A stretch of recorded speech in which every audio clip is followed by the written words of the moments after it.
Good morning and happy Tuesday. Welcome back to the Daily Grind. I'm your host, Chump Change. This is live and recorded. For those of you that might be new here, what we typically do is go over crypto news or news in general in the space. I update myself, bring you guys along for the ride. Let's see who's in the house. I know it's early. I apologize. Dom G, what's up, man? Shay Mining, Nick K, good to see you. Leo Lustig, good morning, sir. Shay Mining, good to see you. We have Crypto KJ. I know it's like the afternoon for you, but it's all right. It's early for me. Good to see you. Let's see. Rude Puts. We have Steven Cicero and Andrew Masad. Good morning, sir. All right, let's get into this without further ado. Bitcoin, $57,198. Looks like we had a bit of an uptick yesterday in lieu of Mr. Michael Saylor saying that Bitcoin is going to go to, or his projected outcome is going to go to $13 million over the next 21 years. A Duke into Michael Saylor. We have Ethereum at $23.52. Solana is at $134. We get XRP at 53 cents. Near Protocol is up over $4 this morning. 404 to be exact. We got Caspa, a Duke into them, up 8.63%. Hopefully you guys bought the dip. I sure did. 16.5 cents just about. And if you guys didn't know, real quick, right here, Casplex KRC20 main net launch announcement. This is happening on the 15th of this month, so it's going to be a Sunday, this Sunday, as far as I know. We are thrilled to announce the Casplex KRC20 will be launching on the mainnet on the 15th of this month. It says after over a month of internal testing and 2 months of stress testing, we've processed over 90 million KRC20 transactions and everything is running smoothly. So again, shout out to the team. Perfect. Absolutely insane. Yeah, Michael Saylor has crazy projections for Bitcoin, but you guys will hear that entire, I found the full clip on Twitter, so it's pretty sweet. We'll be able to listen to the whole thing. Dogecoin over here, 5.16% up on the day. We're at 10 cents, a little over 10 cents. ICP, if anybody cares about that, we're up 5.29% to $7.94. All right, let's see. ETC is at 18.35. We got ADA at 34 cents. LTC is at $60.96. Listen, a lot of these coins are still on sale, at least in my opinion. All right, let's jump over to Crypto Bubbles, see what we're looking like today. We got Fetch over here. Is Fetch AI or ASI Alliance now they call it. It's $1.31, up 14.2%. Again, Caspa's up 8.9. We have Phantom over here up 11.3% to 49 cents. Injective 7.8% up on the day. Looks like it's at $17.88. Jasmine, look at that, picked up. It's over 2 cents again, 9.3% up on the day. Dog Whiff Hat 8.5% up on the day, $1.68. OP Optimism up 8.3% to $1.57. Not too bad, not too bad at all. Let's see, if you guys have any questions in the chat, please just at me. That would be amazing. Render up 5.5% today. Nice. Still at a big bruh to me. It's at $5.22. Honestly, I would like to buy more. I should buy more. I've been talking about buying more. I just haven't yet. I think Render's going to do well, but I guess only time will tell. This thing has been on a bumpy ass ride lately. We have Bonk over here, 5.6% up on the day. Let's see. OM 11.3%. This is Mantra, up to over $1 now, $1.01. Nice. Look at that. A Duke into them. All right, Flashbang Fear and Greed Index looking like a 33. Much better than yesterday, but we're still in the fear category. Again, I like seeing this before the election. I want us to have a nice lift off, right? I want this thing to gradually climb up. So I don't really care about this thing until it's like over 75, right? But this is still, in my opinion, time to buy. We're still in a fear, scary market. You know, everyone's scared. All right, let's see. Trending Sui Nero on ETH. What the hell is that? And I can't even read that. I'm not even going to say that name. All right, top 10 coins over here on CoinGecko by CoinMarketCap. We got Bitcoin, Ethereum, Tether, BNB, Solana, USDC, XRP, Lido Staked Ether, Dogecoin, and Toncoin over here in 10th place still. They changed their logo again, it seems like. What is going on? Weird. Anyways, it is at $5.26, looking like a 13.3. Is this right? Yeah, $13.3 billion market cap. Sorry, I looked at that way wrong. I thought this said trillion for a minute. We got Tron at 11th place over here at a 13.2. Cardano still in 12th place at a $12.2 billion market cap. Crazy. All right, scrolling down a little bit. Litecoin still in 24th place. Near Protocols in 25th, and Caspa still in the top 30 in 26th place. Again, we're at a $4 billion market cap for Caspa. I would expect to pump. Expect to pump. A lot of people that are like excited about Caspa as a whole are really looking forward to this KRC20 launch, right? So, or the mainnet launch, right? So that's going to be a big deal for the community, which is a good thing. And I guess hopefully, what I'm hoping is coins like, you know, when Ethereum was mineable and it was stupid profitable, we were all making a bunch of money, right? I want the same thing to happen with Caspa. Obviously we all do, right? We want an ecosystem where it makes a bunch of just forks of this coin and we can mine a whole bunch of different shit, and then that way all these little miners that everybody bought can be used towards other coins and something else, and it kind of disperses the hash rate. I think that's a good idea. I hope it happens, but I guess only time will tell.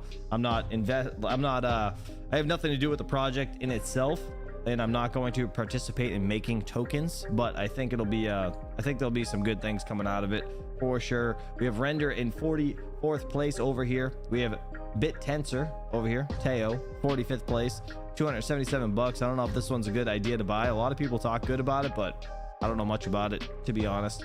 $2 billion market cap, looking pretty good. All right, jumping over to the mining segment of things. I want to get through a bunch of new stuff this morning, and it's early. I'm tired of talking. All right, Dragon Ball Miner A11 over here, 3.2 terahashes. Looks like Radiant's still top of the charts. Most profitable miner, $157.72. Crazy. We have the AL1 Pro 16.6 terahash unit over here, making $128 a day. Still at 10 cents per kilowatt hour. We got the Antminer AL1 15.6 terahash unit over here, making $120 or $120.50 a day. We got the Gold Shell EAL1M. Did you guys see this thing? You guys see this thing come out? They want too much money. Too much money. It's crazy. I'm gonna go to Gold Shell's website. Let me see.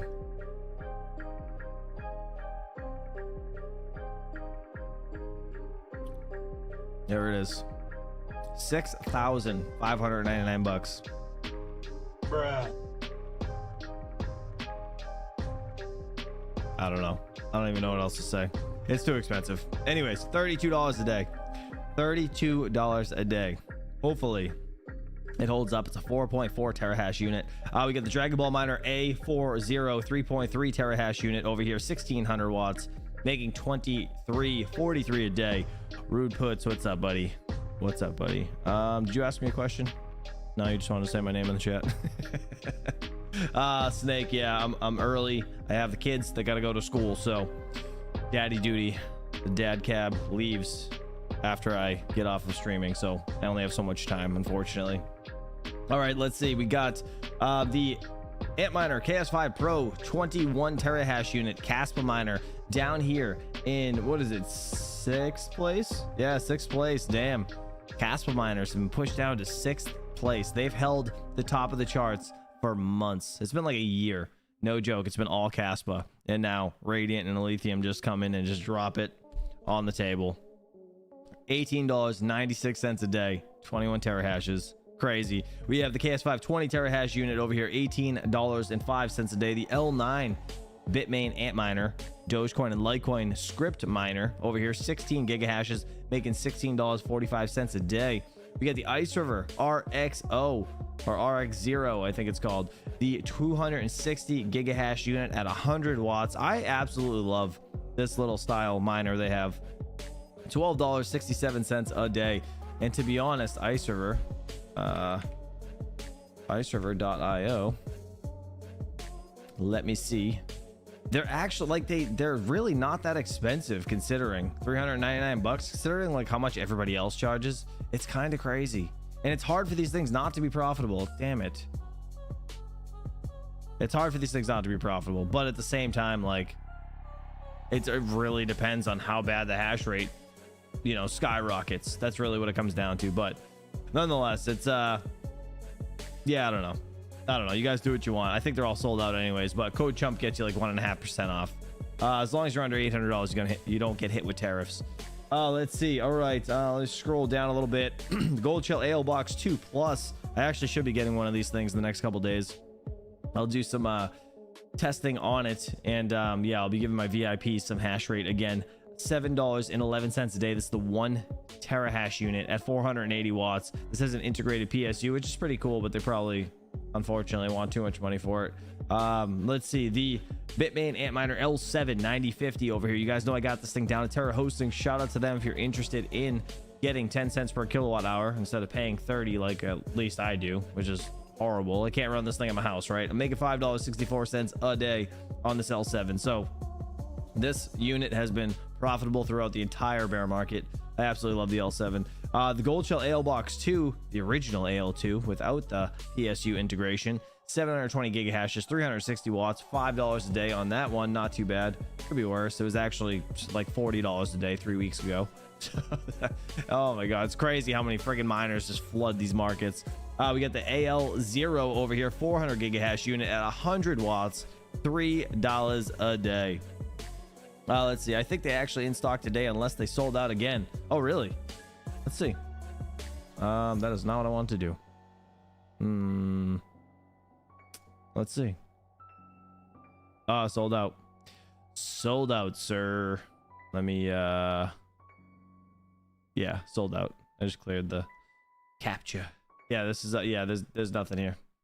Nothing here, man. Nothing here, unfortunately. It is what it is. I don't think you guys should jump on these unless you already did it. So that's pretty much where I'm at with that. Let's just scroll down to the KS0 Ultra. Man, 400 gigahashes, 100 watts, 27 cents a day. Bruh. That's awful. KS0 Pro is making an entire penny a day, 200 gigahashes.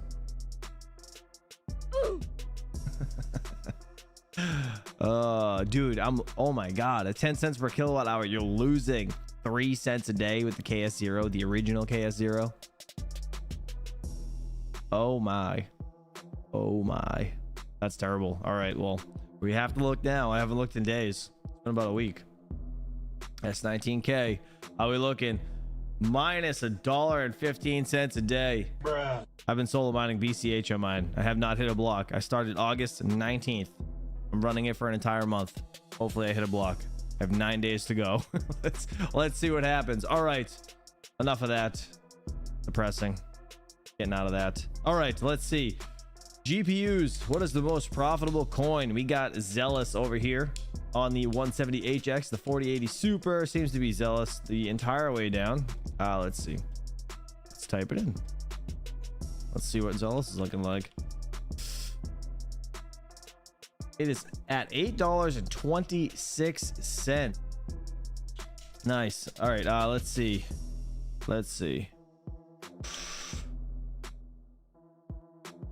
Yeah, I guess the beginning of August it had a little bit of a pullback, huh? About $5, and now it's up about $3.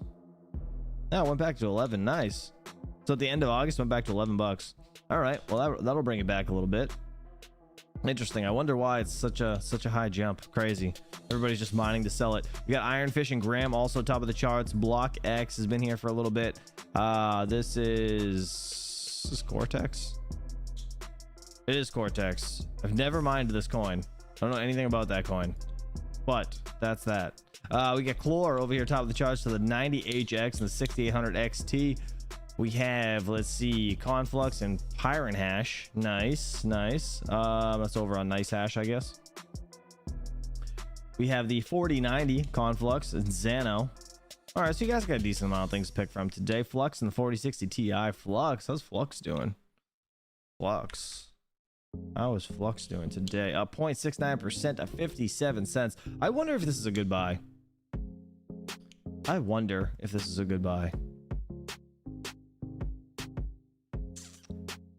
I said goodbye to all my Flux like right here.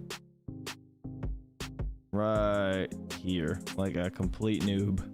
it was like 44 cents or something, like 49 cents maybe, I forget. But it was around there before it ran up again. Crazy. That was a big in my part. But I was yeeting into Caspa mining. And I actually took some of the profits, put it into Caspa, and I made more money than I would have with Flux. But Still the point. Stupid move. Don't sell on the down. Don't sell on the down. F Flux in their wallet. Yeah, their wallet's ass. I hate Zelcore with a passion. I can't stand it. It's not for me. To be honest, not for me. I mean, realistically, it's not a bad wallet. I'm just not I just don't like the style of it. It's not for me, personally. All right, let's see. I just wanted to look at the Ethereum hash rate. We're at 8.3 petahashes. Oh god, why do I keep doing that to myself? There we go. All right, 8.21 petahashes now. Looks like F2 pool is taking the top of the charts there with the 3 petahashes. Hero miners at 1.82 petahashes. Interesting. Ampool is back down to 1.12. They're done with their testing for now. This shit spiked up over 4 petahashes. It's crazy at one point. It was like last month before they started shipping. All right, again, if you guys are just joining, good to see you guys. Don't forget Casplex KRC20 mainnet launch announcement. They are launching on the 15th of this month. That is on Sunday this week. Sunday, 2 days after my birthday. My birthday's on Friday. We're gonna be celebrating on Friday. Let's see. We have it says after a month of internal testing and 2 months of stress testing, we've processed over 90 million KRC20 transactions and everything is running smoothly. Again, everybody that is hyped on Caspa is probably going to be having a blast when this comes to fruition, right? So yeah, September 15th, a couple days from now, 6 days to be exact. Crazy times. All right, listen, we're gonna start this off. Actually, you know what, I'm not gonna start this off on CNBC television, but we're gonna get into the news segment of things. All right, Michael Saylor was on CNBC television yesterday. I'm going to mute this, but they end up cutting him off at 4 minutes and 24 seconds. Okay, that is I don't know why, and I don't know why you can't find the entire thing on YouTube. You have to like pay for it on their website or whatever, but this dude posted the entire thing over here on X, and the quality is kind of shit, but it's at least the entire clip. So it's 10 minutes long. Let's get into it. Mr. Michael Saylor over here on CNBC television. Dude is a G. He's thinking Bitcoin what do you say, $13 million over the next 21 years. Hadouken to him. Let's do it. Let's take a look at crypto prices this morning. You see 50. Oh, it's so quiet though. It's so quiet over here. All right, we're gonna have to suck it up. It's quiet. I'm sorry, I can't do anything about it. 55,000 now. Joining us, Michael Saylor, MicroStrategy Executive Chairman. You never stop adding to the position of your company, and you have a lot of courage because there's been a lot of major swings in the past, and there were times when I was worried. Can you tell me, were you ever close to margin calls? Anything ever happening to MicroStrategy? Well, when Silvergate Bank failed, we had to redeem that, but it turned out to be a benefit for us. We made a lot of money on that redemption. We repaid our Silvergate loan. But it's been a great journey. Since August 10th of 2020, MicroStrategy's bought about $8.3 billion worth of Bitcoin, and Bitcoin's up 44% a year on average since then. The S&P's up 12%.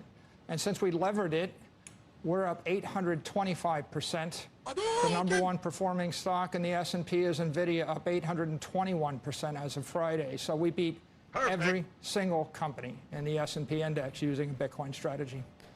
Does MicroStrategy now do anything else? We still run the software business, and it's generally a cash cow for us. But our primary business is a Bitcoin development company. So what we're doing is we're securitizing Bitcoin. We're selling convertible bonds for people that don't want the full volatility and all the risk of Bitcoin. Some people want 150% risk, right? So some people want highly levered equity, and they trade the options. And so we have a very big, deep, rich options market. We've got high performance equity, and then we've basically pioneered the Bitcoin-backed bond market by issuing all of these convertible bonds that are backed by 5x more Bitcoin collateral. Has anything changed in terms of, you think, the investor class that's investing in your stock versus now investing, for example, in an ETF? Obviously, one is more levered than the other. Yeah, if you're investing in the ETF, you're getting 1-for-1 performance, paying 25 basis point fee, no yield. When we issue a $1 billion convertible bond paying 1% interest, we're capturing a 50% premium or 50% type BTC yield on that up front, and then we capture another yield on the back end. So if what you wanted was a sort of a tax-deferred yield on your asset, or you wanted to tap into the convertible bond market, like if you wanted to borrow $1 billion for a percent, right, buy Bitcoin with it, hold it for 7 years, you can't do that as an individual, but MicroStrategy can do it. What have you made? Right now, I think I just saw a headline that $1.2 billion in outflows took place out of the Bitcoin ETF. And I'm curious, sir, what you think is going on with the impact of the ETF on the price of Bitcoin. I think generally it's been a good thing, and it's created more demand. But you got to keep in mind that Bitcoin is smart, fast, strong money. So on a Saturday night, if you're worried about a missile strike, you can't teleport your $10 million apartment to Singapore, lever it up 10 to 1, and short $100 million worth of New York real estate. That's for damn but sure. You can short $100 million worth of Bitcoin by borrowing $10 million. So you have a lot of fast money traders, a lot of volatility, and that will cause and ripple into volatility in the ETFs. Can you explain this? That's okay. Can you explain this, though? You know, one of the things you just talked about, if there was a missile strike or something, there was a sense that people talked about this as digital gold. And maybe you still think that's the case, but it often doesn't act like digital gold in the midst of a missile strike. Yeah, it's the most liquid, fungible, free capital market in the world. Your New York apartment's not fungible. It's not liquid. I can't panic sell it. So when there's a short-term panic, Bitcoin is trading really, really Isn't it hard. supposed to be the opposite? Over the long term, it's up 44% a year every year, and you either get 12%. 44% every year. That's amazing. From the S&P with VIX vol, or you take 3x the vol to get 44%. So over the long term, if you're an investor, it's going to be great because it's strong capital. Over the near term, if you're a trader, you get lots of arbitrage opportunities. Is it a non-correlated asset people can count on, or is it just a risk-on? You know, in the near term, whoever's got the most money can decide whether it correlates or non-correlates. It's like, again, I can lever it up 20 to 1 on Saturday night, and I can trade it long or short. Hey, Michael, just... Damn, look at this massive crypto ETF moves. August 15th to August 27th. Outflows 115 million of Ethereum. Inflows 427 million of Bitcoin. Crazy. The whole idea of leverage in something that is admittedly so volatile causes some people some real concern. I mean, I'm far more conservative. I would be worried about that. What's the worst case scenario of something that would happen in a leverage situation like that with the Bitcoin ETF? I think what happens is people offshore trading on Binance with 20 to 1 leverage get wiped out on Saturday night when there's a potential missile scare. And so they're the degenerate crypto traders. On the other hand... How many degens are in the chat? Put a 1 in the chat if you're a degen and you have liquidated trades before. What you want is a free, open capital market. Everybody can trade it any way they want. And so if you're going to hold it for more than 4 years, you're going to get superior performance with that volatility. Gensler, with all we've seen, and I wonder what you think, do you have anecdotal evidence exactly what he's thinking in terms of Bitcoin regulation, given that do you think he's done the 100 hours that you said need to be done to understand it? And if so, what do you attribute I don't know, he's been unable to stop it because of the courts, really, but he certainly tried. What do you attribute that to?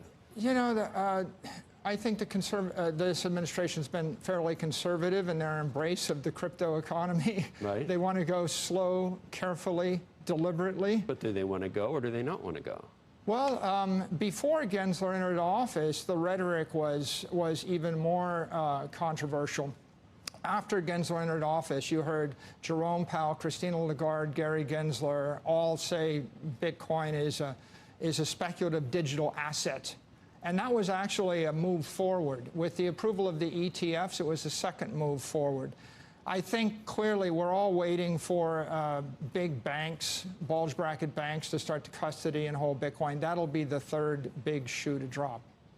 Do you think that the election matters, and do you believe that Donald Trump is more Bitcoin friendly than like a Biden and Harris. Well, there's no doubt continuation of the Republicans are taking a very pro-crypto stance. Republicans or Trump. Well, Trump.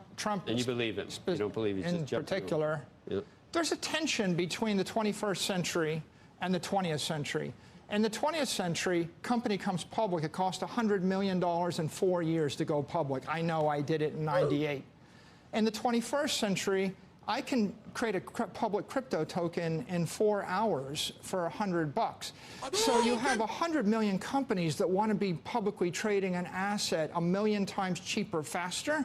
That's the crypto economy. The traditional economy is you take 4 years, you spend $20 million a year on compliance. And I think that the two sides are talking past each other. But clearly, the future is faster, smarter, stronger. I mean, you know what Senator Elizabeth Warren thinks about Oh, God. Bitcoin. I mean, if she becomes I've seen her, big jobs. The political winds have shifted, and I would say that, at this point, the Republicans have shifted to way progressive, and the Democrats are drifting to the middle. In terms of Bitcoin. In terms of their view toward crypto and Bitcoin. That's because they have to if they want to win the election. They don't have a choice. If they don't like crypto, you're losing all of those voters immediately. And let's say that it is a continuation of the Biden and Harris administration. Does Gensler take on a larger role? It becomes even more difficult? That's all above my pay grade. What I would say is my view is he would be Treasury Secretary. I mean, you buy Bitcoin, you hold it for more than 4 years, Joe. That's my advice to everybody. For anyone, buy it and hold it for more than 4 years, and then you think eventually it takes how much? Let's say it is digital gold. What percentage of gold's market cap does it finally? Bitcoin's 0.1% of the capital in the world right now. I think it's going to go to 7% of the capital. 7%. My long-term forecast is it's going to go to 13 million over 21 years. 13 million over 21 years. That's amazing. Perfect. 13 million. 13 million, but what is it 5 years from now? You're in your 4-year calculus. It's been growing 44% a year with about a 40 to 50 vol. I would think it'll move on at 40%, then click down to 35, then 30, then 25, and at some point it'll be the S&P return plus 8%, and it'll be the S&P vol plus 8% because it's always going to be a more global, open, free capital market. How is there stuff that's above your pay grade? You're worth billions. I mean, we can say that. It's above our pay grade, but who gets to decide if it's above your pay grade? He might have been it's below his pay grade. Being humble. Right, exactly. Bitcoin's an expression in this view that you want to invest in an asset without counterparty risk, which means you don't want to be counterparty to a country, a currency, a city, a company, a commodity, or a culture, right? So people think it's a risky thing. It's all about people wanting to not take risk. They don't want to guess whether Picasso's or real estate in New York or NVIDIA stock will be higher in 10 years. They want to buy money. They want to buy 1/21 millionth of all the money in the world forever. End it there, Michael. Thank you. Great. Facts. Michael, thank you. That was awesome. Shout out to this dude, whoever this is, Kyle Chassis, if that's how you say his name. He found the full clip of that because, again, they only put out 4 minutes of it, and that's 10-minute long videos. Shout out to him. Again, now the volume is going to change. It's going to be a bit louder, so if you guys cranked up the volume to listen to that, please lower it so you don't blow your eardrums, or don't. I don't care either way. All right, let's get into this. I am not bearish on the market today by any stretch over here on CNBC television. Let's do it. I'll join us now is Lori Calvasina, head of U.S. equity strategy at RBC Capital Markets. Do you expect this to hold for the week, for the day, or do we go back into sort of the feelings we had last week? I'll be honest with you, I'm not bearish on the market by any stretch. We've got a 5,700 target, but I was a little surprised to see the green on the screen this morning.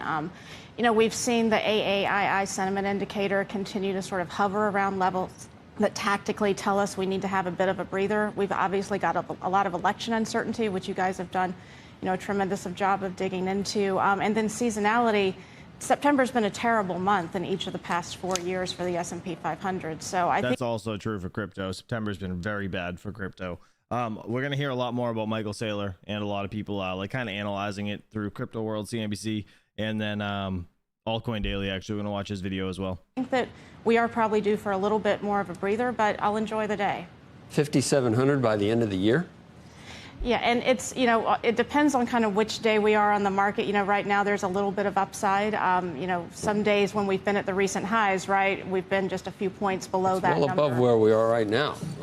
So that means we get through October, we get through the election, and then we end up almost, what is that, 8% high or something like that? Yeah, well, you typically do see markets sell off in September and October of a presidential election year, and then you usually get a rebound.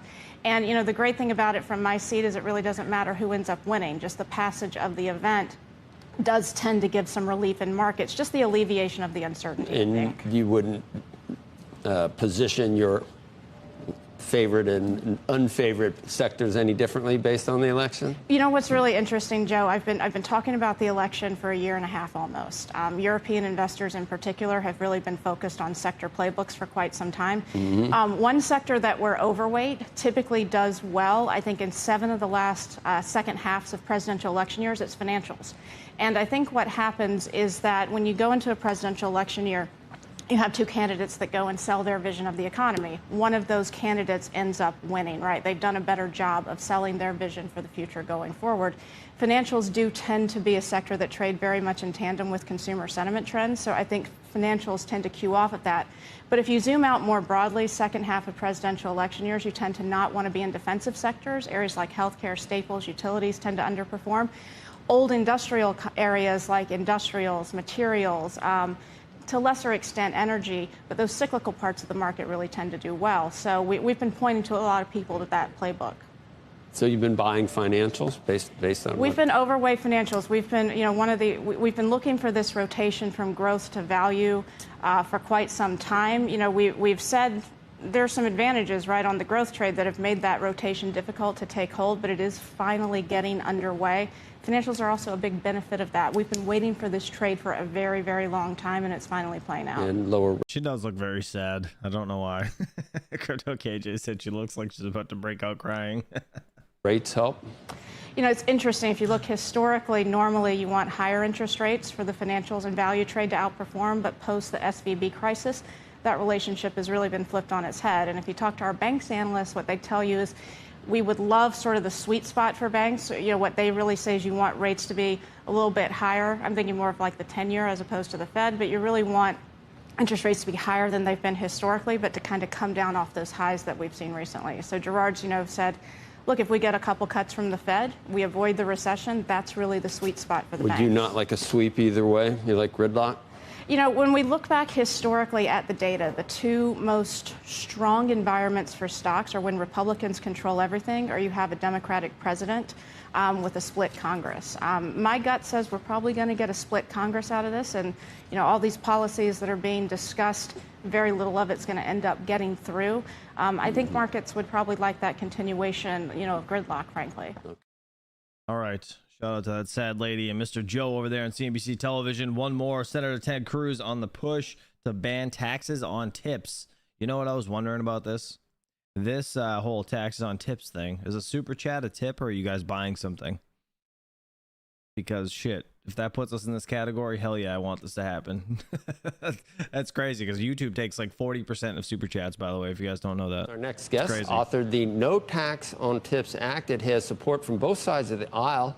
Joining us now, Texas Senator Ted Cruz. Senator, it's good to have you in. I think you're in a hostile audience here. I know. Just on the tips. Just on that's the all tips. right. Oh, yeah, that's what I'm talking about. I feel confident that y'all are not getting paid through tips. We are No, not. but I have. We are not, but we might ask to be paid in tips depending on how this goes. Yeah, down the road, who knows, right? You know, I used to work at McDonald's. No, wait a second. I guess I actually didn't. But it sounds good. Well, you may be the next president, yeah, Joe. That's pretty good. That is a qualification. I could be. Just explain what you do tell the rest of the world why they have to pay taxes on however they get compensation, but Well, listen, I'm not hearing a whole lot of people that are feeling grumpy that the waitress at Denny's is not having to pay taxes on tips. You look at tips, it's people who are typically climbing the economic ladder. They're often just getting started, whether it's waiters and waitresses or taxi cab drivers or bartenders or hairdressers or people who work at a nail salon. They're folks who are struggling. They're not tending to make a ton of money, and the paperwork and the burden of paying taxes on tips, I think it's not justified. I also think, I think Republicans, we are and should be the party of blue-collar workers, the party of jobs. President Trump came up with the idea. He announced it at the Vegas rally. And when I heard it, I said, that's a phenomenal idea. So I turned to my team, said, let's draft it. And, you know, it says something. When I filed the bill within days, both of the Nevada senators, both Democrats, Catherine Cortez Masto and Jackie Rosen, came up and joined it immediately. And this is endorsed by both the National Restaurant Association and the Culinary Union. When you're bringing together all of the players, I think it's just a good idea. Can I just lay out? And I understand where you're coming from. I get it. I was a waitress. I earned $2.05 an hour. Server, I believe, is the new. I was a waitress and a bartender. When that's what they were called. Yeah. The reason I did the job was for the tips. Did you wear flair? No, I didn't. I know it was not at Fridays, but the reason I did it was because of the tips. I made a lot of money. It was great. My daughter was a waitress, server this year. Yes, server. Made a lot of tips. The reason that's a big complaint now is it was never something where it was really tracked before. So people were keeping that money and not paying tips. Now everything's electronic. You get paid out on your tips. And people are mad because they feel like they took a pay cut because they were never paying on the tips that were coming in before and weren't being tracked. My biggest problem with this is what it does for other employees who aren't. And I'm not talking a lot of others, but teachers, nurses. I have a special needs daughter. They have aides who are one-to-one aides. They make $16 an hour, maybe, sometimes less. And now you're going to have an incentive for them to go do other jobs, to go get tip jobs instead of doing the jobs where, you know, it just creates, it's the unintended consequences. Yeah, look, what happens to that? So then tip the lady, Becky. What do you want me to say? Give her a tip, all right? 10 minutes to midnight, so they proposed triple tax on congressional insider trading. Start there. You know, that's a great point. If they want to get some more taxes, there you go. Nancy Pelosi. Get that argument, and I am a fan of broad-based tax reform. I think low taxes, you know, you're mentioning different professions. Look, I think that's one of the big things at stake in this election and the difference between Donald Trump and Kamala Harris. You know, the Wall Street Journal calls this election the $6 trillion election because that's the delta between how much taxes will go up versus going down or being cut more. You'll recall when I ran for president, I ran on a simple flat tax of 16% simple flat tax for business, 10% simple flat tax for families and individuals. I think simplicity is a great approach to tax reform. But at the same time, I don't think the perfect should be the enemy of the good. And when you deal with tipped employees, there are often people who are struggling. They're struggling to raise young kids. There's a lot of employees who are W-2 employees who are struggling, too. Sure, and I'm for cutting their taxes, too. But when we went through the process of raising minimum wage at places like Walmart, Target, the fast food restaurants in California now, you can make $20 an hour for doing some of these things. It's great for the employees who are there, but it really draws from the other areas where they can't pay that same amount. It would make more sense to me to raise the earned income tax credit so that anybody making below a certain level can get taxes off. You know, it just seems like a fairer way of going about it that does not create those unintended consequences. So what I would say is what California is doing, I think, is exactly backwards, where they jacked the minimum wage up so high that you're seeing restaurants going out of business. You're seeing restaurants laying people off. You're seeing pizza delivery. This is essentially a tax. This is essentially a wage increase for workers in certain jobs and not in others. Right, but it's not coming out of the hide of the employer, so nobody will lose their job because of no taxes on tips. No business will go out of business. California's idea shortages in other jobs where they're not making tips. Everybody's going to want to be paid on a tip basis. So that argument I actually think is specious. The thing that everyone will get paid on tips. Let me tell you why, actually, because it gets said a lot. But look, the IRS already defines tax fraud. So you can't have a lawyer who says instead of an hourly bill, I just have my whole compensation on tips. You get prosecuted for that because that's not a cash tip. See how they cut it off? Why'd they cut it off? What in the hell? Rude Puts, thank you so much for the 249. I think is that euros? I forget. I always forget every single time. I think it's euros. Thank you so much. I appreciate it. He said, here's the tip for CCXD. Let's go. Yes, hopefully they reconsider and they change that, because I'm telling you, YouTube like takes 40% of that. It's crazy. Absolutely insane. All right, MicroStrategies. Michael Saylor predicts Bitcoin could hit $13 million by 2045. Let's see what Crypto World CNBC television's got to say. Today, MicroStrategy Actually, guys, can you hit that like button? I'd really appreciate it. Thank you. co-founder Michael Saylor tells CNBC he thinks Bitcoin could hit $13 million by 2045. Perfect. Bernstein predicts the cryptocurrency could hit new highs of up to $90,000 if Donald Trump is reelected in November. Oh, easily. And the co-founder of digital lending platform Ledin discusses crypto regulatory advancements around the world and what we can expect for the rest of the year. I agree. 90,000 if Trump gets elected, for sure. Welcome to CNBC's Crypto World. I'm Jordan Smith. Crypto prices in the green to kick off the week. As of noon Eastern, Bitcoin climbed more than 3% to $55,000. Ether rose 2% to nearly $2,300, and Solana inched higher by more than 1%. The moves higher come after Bitcoin, Ether, and crypto-related stocks saw sharp sell-offs last week over growing concerns about the health of the U.S. economy. Coinbase has its worst week of the year last week, and Bitcoin miner Marathon Digital sank 20%. As of midday today, crypto-focused stocks are seeing a rebound, outperforming the S&P, with Coinbase climbing nearly 4% and MicroStrategy jumping nearly 8%. Marathon is today's winner so far, soaring more than 8.5% as of around noon. And speaking of MicroStrategy, the company's executive chairman, Michael Saylor, joined Squawk Box this morning, where he noted that the company's Bitcoin strategy has paid off despite all the major price swings. Since August 10th of 2020, MicroStrategy's bought about $8.3 billion worth of Bitcoin, and Bitcoin's up 44% a year on average since then. The S&P's up 12%. And since we levered it, we're up 825%. The number one performing stock in the S&P is NVIDIA, up 821% as of Friday. So we beat every single company in the S&P index using a Bitcoin strategy. Saylor also provided his long-term projection for Bitcoin this morning, where he forecasted that the cryptocurrency will soar to $13 million over 21 years. God damn. All right, sticking with Bitcoin price predictions as we take a look at our top stories. According to a report out today from Bernstein, the cryptocurrency could hit new highs if Donald Trump is elected president in November.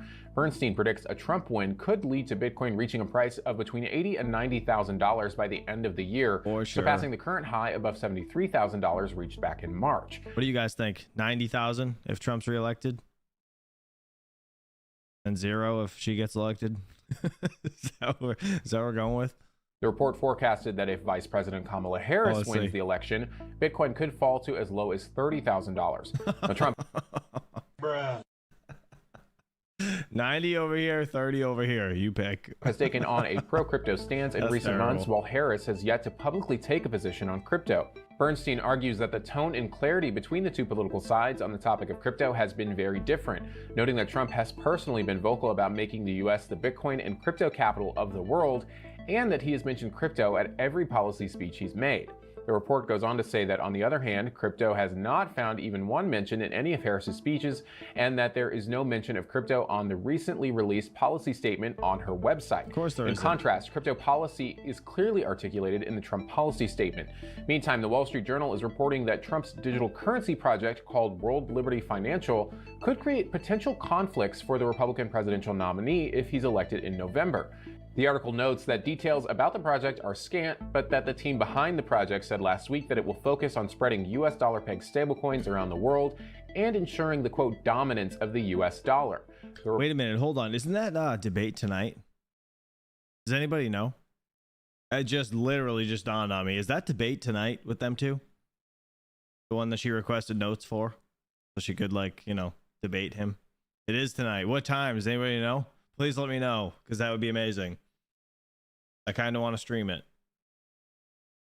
Report warns, but at the same time I don't, because it's political and I hate that shit. That Trump and his children's potential involvement in a digital currency could create conflicts of interest for the former president if he's reelected. That includes concerns over whether Trump might be inclined to push crypto-friendly regulations that benefit his own business. We reached out to the Trump campaign for comment, but didn't hear back right away. Next, a federal judge ruled that Coinbase must face part of a complaint filed. Shut up, Andrew Massage. She gets the questions ahead of time and the answers, he said. No, but does she really get the questions ahead of time? Please tell me that's not true. That can't be true. That can't be true. Oh, good. All right. I'll let Hawk do it then because, yeah, I'll let him take the heat. Filed by shareholders. This comes in response to the company's motion to dismiss the lawsuit. In the decision filed Thursday, U.S. District Judge Brian Martinotti said the court finds that the plaintiffs adequately alleged that Coinbase misleadingly described a favorable picture of its odds of facing SEC enforcement action by emphasizing that the listed crypto assets were not securities. The lawsuit alleges that Coinbase downplayed the likelihood of SEC enforcement action against the company and that it knowingly concealed that it listed tokens from 2019 through 2021 that it knew were likely securities. The regulator sued Coinbase in June of 2023, accusing it of operating as an unregistered securities exchange. Ridiculous. At the same time, the judge dismissed claims related to part of the bankruptcy, as well as proprietary trading, where a firm trades assets with its own money. The judge said the plaintiffs failed to adequately allege misrepresentations on Coinbase's part. We reached out to Coinbase, and a spokesperson said that the court agreed that a significant portion of the plaintiffs' claims should be dismissed, and that it's important to note that the remaining pieces are allowed to move forward because of the way this motion to dismiss works. The court draws inferences based on the plaintiffs' allegations rather than the reality of what happened. Interesting.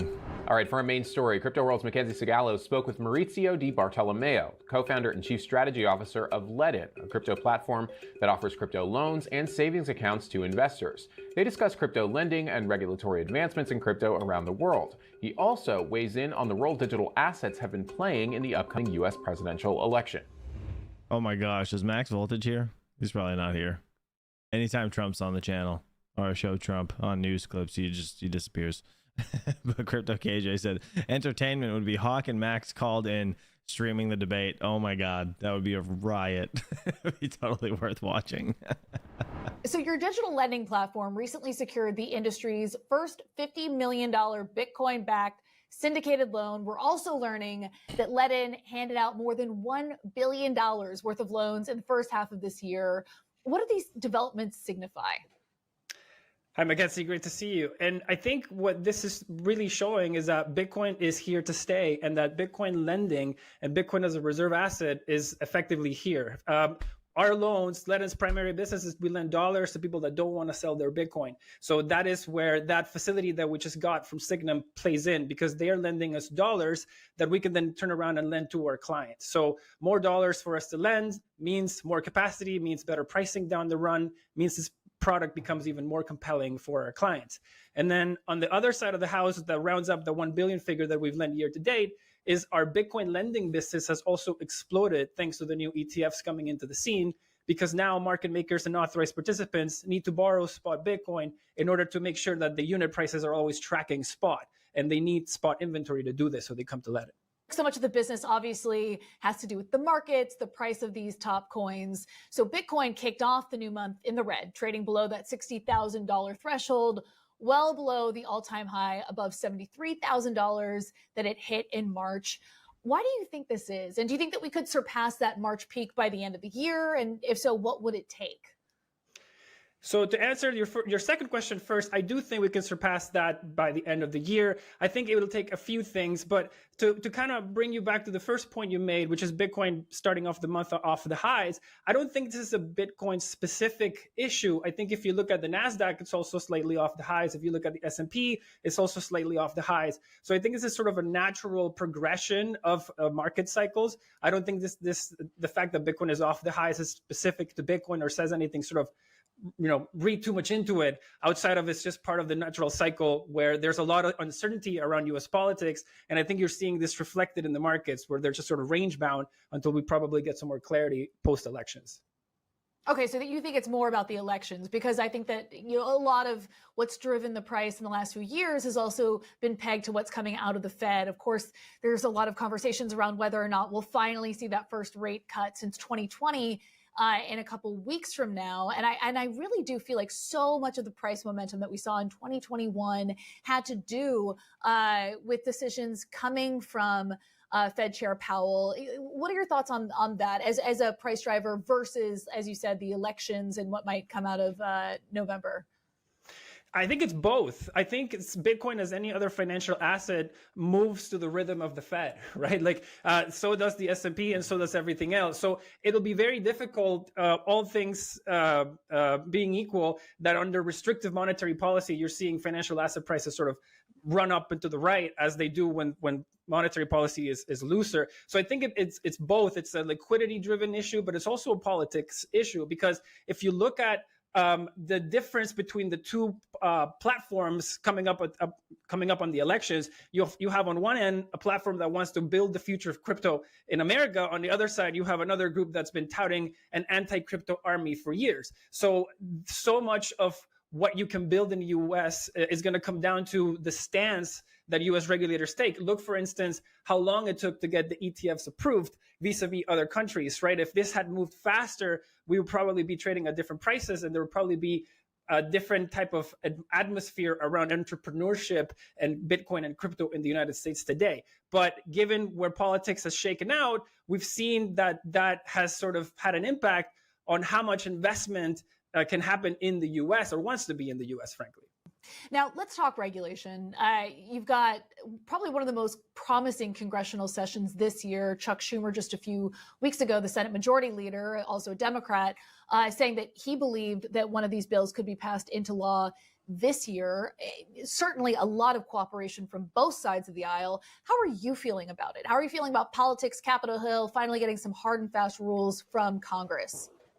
I think that Bitcoin can no longer be ignored by either party. And I think that's what you're seeing now, with sort of a change in demeanor, or a change in posture from the Democrats, who are now seemingly more willing to play ball with the industry and to put in the right regulations so that they can flourish, because they've seen how much donations and how successful the Red Camp has been by basically catering to this industry. So they're recognizing that A, your voting base wants it, and B, it can be a great source of funds for you to continue pushing your platform and your campaign. So I'm optimistic that both groups are seeing Bitcoin for what it is, part of the financial ecosystem that can no longer be ignored. And that's largely thanks to the efforts of Bitcoiners and crypto members of the crypto space that have been consistently lobbying Washington or the Hill in order to get some of this sensible regulation to bring this development into the US, where many people think it belongs.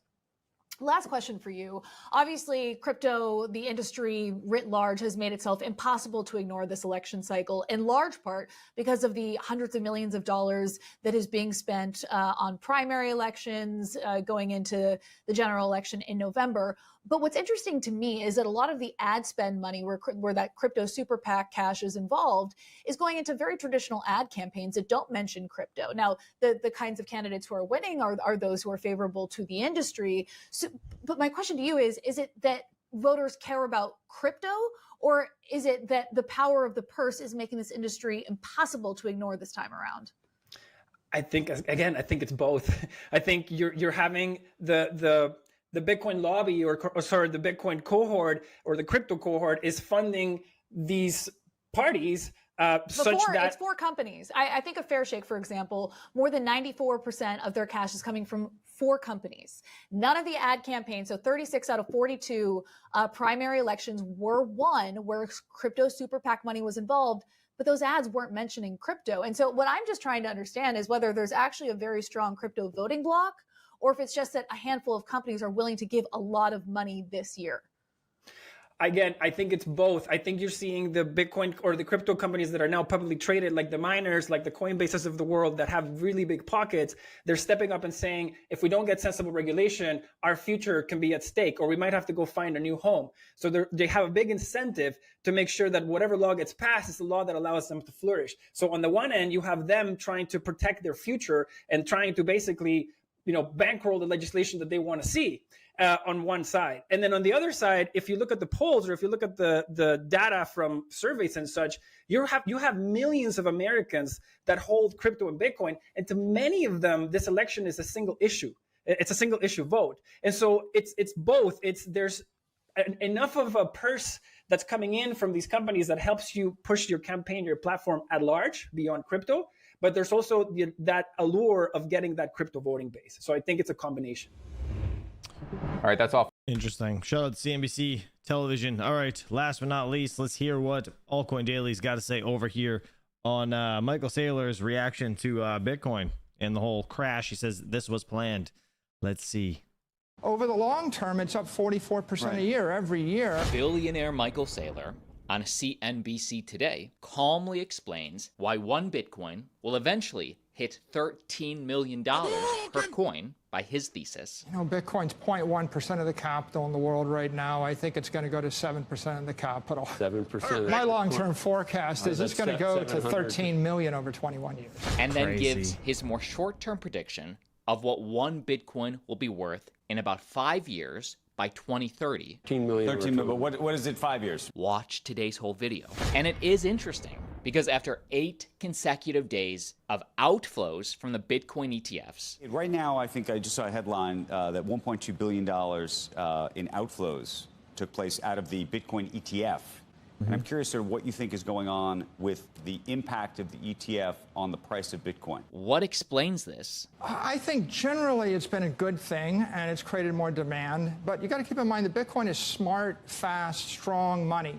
So on a Saturday night, if you're worried about a missile strike, you can't teleport your $10 million apartment to Singapore, lever it up 10 to 1, and short $100 million worth of New York real estate. But you can short $100 million worth of Bitcoin by borrowing $10 million. So you have a lot of fast money traders, a lot of volatility, and that will cause and ripple into volatility in the ETFs. Can you explain That's this? okay. So it's pretty obvious that Bitcoin is one of the most liquid, one of the most globally traded assets on Earth. Can you explain this? You know, Crypto KJ, you just noticed the Bitcoin pin on his jacket? He always has that. Every interview, I swear. Go back and look. He's got that same pin every single time he's on something. one of the things you just talked about, if there was a missile strike or something, there was a sense that people talked about this as digital gold. And maybe you still think that's the case, but it often doesn't act like digital gold in the midst of a missile strike. I loved this perspective from Michael Saylor. Yeah, it's the most liquid, fungible, free capital market in the world. You're in New York. I like how they took it off of Andrew because his jaw probably dropped when Michael Saylor started talking. Apartment's not fungible. It's not liquid. I can't panic sell it. So Facts. when there's a short-term panic, Bitcoin is trading really, really Isn't it hard. supposed to be the opposite?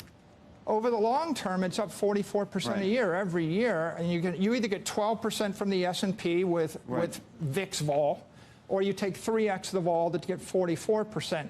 So over the long term, if you're an investor, it's going to be great because it's strong capital. Over the near term, if you're a trader, you get lots of arbitrage opportunities. So you have to understand that this crypto crash, with Bitcoin dipping around 32% in total, of course, now the recovery has started, potentially. This Bitcoin crash was planned. Is it a non-correlated asset people can count on, or is it just a risk-on? You know, in the near asset? term, whoever's got the most money can decide whether it correlates or non-correlates. It's like, again, I can lever it up 20 to 1 on Saturday night, and I can trade it long or short. And Bitcoin will keep crashing all the way up. Volatility is a feature, not a bug. You know, it's been growing. Yeah, you know, I wonder if they do any of that nonsense. Because, I mean, they can easily push the market up or down. 44% a year with about a 40 to 50 vol. I would think it'll move on at 40%, then click down to 35, then 30, then 25. And at some point, it'll be the S&P return plus 8%, and it'll be the S&P vol plus 8% because it's always going to be a more global, open, free capital market. Now let's talk about altcoin news, like Polymart, like Ondo, like Proppy. But as Michael Saylor gives his updated 2030 prediction, 13 million. 13 million, but what is it 5 years? just understand that one of the catalysts that takes us there is big bank custody, which we're still waiting on. After Gensler entered office, you heard Jerome Powell, Christina Lagarde, Gary Gensler all say Bitcoin is a speculative digital asset. And that was actually a move forward. With the approval of the ETFs, it was a second move forward. I think clearly we're all waiting for big banks, bulge bracket banks, to start to custody and hold Bitcoin. That'll be the third big shoe to drop. And this Web3 revolution is clearly just the natural next step in digital finance. There's a tension between the 21st century and the 20th century. In the 20th century, company comes public. It cost $100 million in 4 years to go public. I know I did it in '98. In the 21st century, I can create a public crypto token in 4 hours for $100. So you have 100 million companies that want to be publicly trading an asset 1 million times cheaper, faster. That's the crypto economy. The traditional economy is you take 4 years, you spend $20 million a year on compliance. And I think that the two sides are talking past each other. But clearly, the future is faster, smarter, stronger. And altcoins like Ondo. Right, I agree. Brokey's arguing with the top G. Legit. That's pretty much what's happening. That's happening. Michael Saylor knows what he's talking about. And yeah, unfortunately, some of the people on the news stations don't. Already differentiating. I feel like this is a shill, and I apologize. I'm gonna listen to it, but if it gets bad, I'm just gonna skip it. Themselves and working with traditional finance. Nate, your background is amazing, having spent a lot of time in traditional finance on the digital asset side. Watch the founder and CEO explain how Ondo leverages its expertise to help traditional asset managers like BlackRock with distribution. You know, they really see the value from us in helping with distribution. You know, they're a little bit limited. That guy has really short shorts on.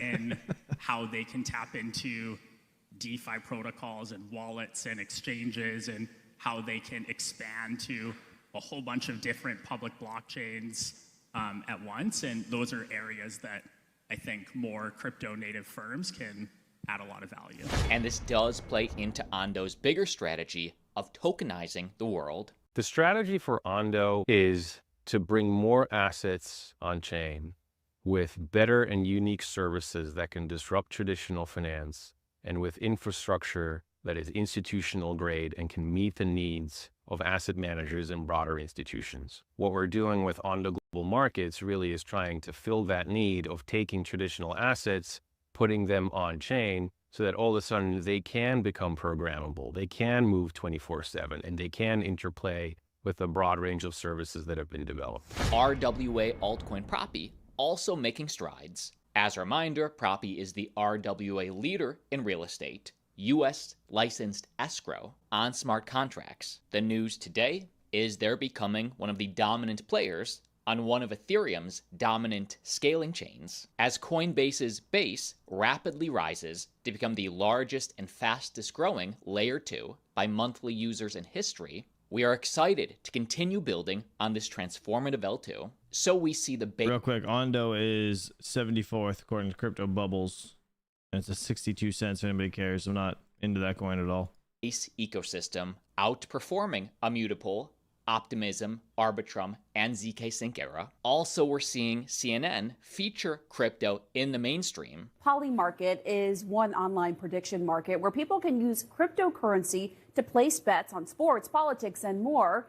Ahead of Tuesday's showdown, 28% of people think the two candidates will shake hands. 70% think Trump will speak more than Harris. 100%. And 61% think Harris will gain more in the polls after the debate ends. Stop the cap.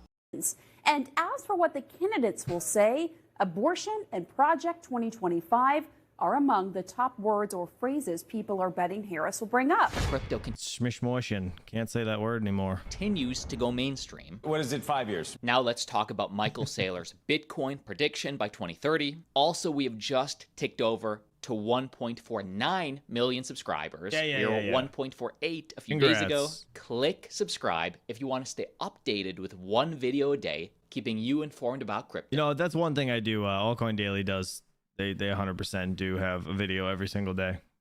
So, I mean, our goal is to hit 1.5 million before the end of the year. But how does Michael Saylor see the Bitcoin price playing out over the next 5 years? What is it 5 years from now? You're in your 4-year calculus. You know, it's been growing 44% a year with about a 40 to 50 vol. I would think it'll move on at 40%, then click down to 35, then 30, then 25, and at some point it'll be the S&P return plus 8%. Well, if this year we're up about 40% in price, and let's just assume Bitcoin finishes this year around this price, so a 40% year-to-year increase. I personally think for 2025, next year, we're going to get an over 40% increase, because that's that 4-year cycle bull year. And then maybe the year after that, we get negative, right? This is not subsequent 40, 35, 30. This is average. But let's just say we have another 40% increase at the end of next year. That's 79.8 thousand. Now times 35% for the following year.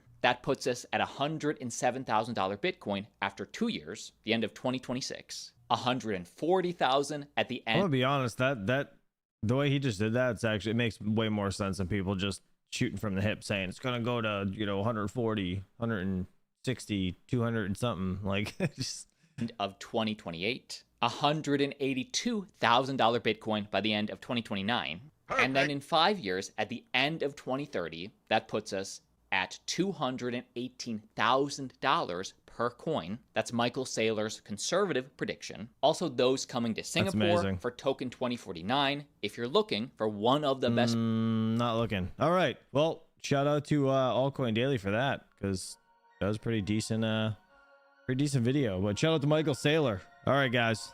Recap segment of things. It is time. I gotta get out of here. Gotta get the kiddos to school. We got Bitcoin, $57,314 if anybody's just joining. Get Ethereum at $23.54. Solana, $135. We got XRP at 53 cents. ADA's at 34 cents. Caspa, Hadouken. We have the KRC20 tokens launching on the 15th, which is insane. The mainnet launch, rather, not the testnet anymore. We got 16.5 cents, 9.63% up on the day. Let's see. Cashflex right here. This is the announcement over here on Twitter. KRC20 mainnet launch announcement. We are thrilled to announce that Cashflex KRC20 will be launching on mainnet on the 15th of this month at 12 p.m. UTC. After over a month of internal testing and 2 months of stress testing, we've processed over 90 million KRC20 transactions, and everything is running smoothly. Amazing. Perfect. Absolutely amazing. It says we're also seeing a growing community of developers building amazing applications on Cashflex. You can now complete KRC20 transactions through various wallets, and integrating KRC20 into your own applications has become even easier. Thank you for being a part of this journey. Let's build, innovate, and grow together. Shout out to the Caspa team. Amazing. Near Protocol is at $4. ICP is at $8, 6.61% up on the day. Litecoin is up $61. We got ETC at $18.41. Dogecoin's taking a little bit of a pump, 5% or almost 6% to 10 cents today. Not too bad. Everything's looking pretty good. XRP, as always, is like a soft prawn, gets you excited for nothing. 53 cents. But everything else looks pretty good. Crypto bubbles, nothing really changed over here. Seems to be Fetch AI, or whatever they call it now. ASI Alliance is top of the charts for the biggest earner of the day, right? $1.30. Flashbang Fear and Greed Index is at 33. We got a 33. So everything's looking good. Still time to buy, guys. My opinion, it is still down. Everything's down. Still time to buy. But do what you want. I am not your financial advisor. I'm just a guy on YouTube. Don't listen to us. Anyways, appreciate you all for watching. Hopefully you guys have a great, happy, and safe Tuesday. I'll catch you guys bright and early tomorrow morning, 6:45 to 7 a.m. Eastern Standard Time. And until then, peace out and have a good day.